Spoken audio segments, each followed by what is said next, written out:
नमस्कार दोस्तों, जिस खबर का इंतजार आपको था आखिरकार वो खबर आ गई। लालू प्रसाद यादव, जी हां, बिहार के पूर्व मुख्यमंत्री लालू प्रसाद यादव पशुपति पारस के घर पहुंच गए।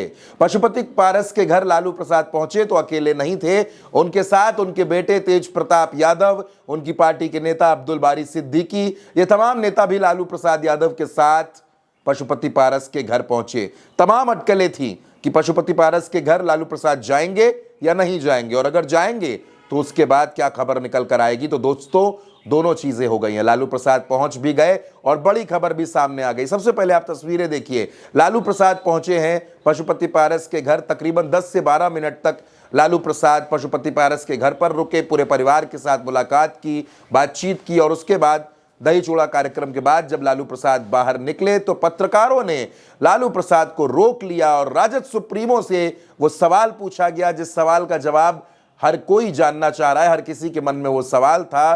पत्रकारों ने पूछा कि क्या पशुपति पारस महागठबंधन में शामिल हो सकते हैं, तो आरजेडी सुप्रीमो लालू प्रसाद ने इस सवाल पर हामी भर दी और संकेत दे दिए कि पशुपति पारस की एंट्री को ग्रीन सिग्नल है।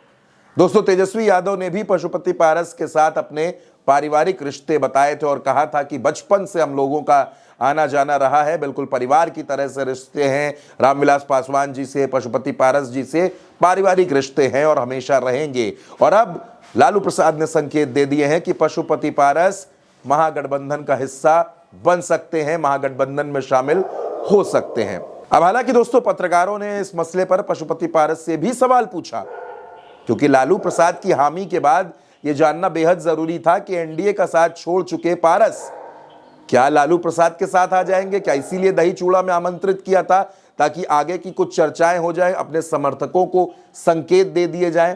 पशुपति पारस से जब यह सवाल पूछा गया तो उन्होंने कहा कि देखिए, वक्त की गर्त में बहुत कुछ छिपा हुआ है और आने वाला वक्त ही सब कुछ तय करेगा। यानी बहुत कुछ ना कहकर भी पारस सब कुछ कह गए। बिहार की राजनीति में ये एक नए तरीके का समीकरण बनने जा रहा है दोस्तों, क्योंकि बिहार में जो पासवान समाज के वोट हैं वो तकरीबन 6% के आसपास हैं। रामविलास पासवान से लेकर जो पूरी सियासत शुरू हुई, जिसकी वजह से आज चिराग पासवान नरेंद्र मोदी की सरकार में मंत्री भी हैं। पशुपति पारस भी नरेंद्र मोदी के पिछले कार्यकाल में मंत्री रहे थे, लेकिन अब पशुपति पारस एनडीए का साथ छोड़ चुके हैं और वो ये ऐलान कर चुके हैं पारस की वो बिहार में 243 सीटों पर अपने प्रत्याशी उतारेंगे। लेकिन अगर वो लालू प्रसाद के साथ गठबंधन में जाते हैं तो जाहिर सी बात है कि तब कांग्रेस, आरजेडी और पशुपति पारस, इन तीनों दलों के बीच सीटों का बंटवारा होगा। कुछ सीटें वाम दलों को भी दी जाएंगी। यानी बिहार में महागठबंधन को एक पासवान समाज के बीच में मजबूती जरूर मिलेगी दोस्तों। यानी जो समीकरण आरजेडी का है, एमवाई का समीकरण हो या फिर बाप का समीकरण हो, ए टू जेड का समीकरण हो, अब उसमें पशुपति पारस की अगर एंट्री होती है, पशुपति पारस अगर तेजस्वी यादव के साथ खड़े हो जाते हैं, दोस्तों बिहार की राजनीति में चाचाओं का बड़ा जबरदस्त क्रेज है। कभी नीतीश और तेजस्वी के बीच के चाचा भतीजे के रिश्तों की चर्चा होती है, तो कभी चिराग पासवान और उनके चाचा पारस के रिश्तों के बीच की चर्चा होती है, और अब एक नए चाचा भतीजे का समीकरण बनता नजर आ रहा है, वो है पशुपति पारस और तेजस्वी यादव का समीकरण।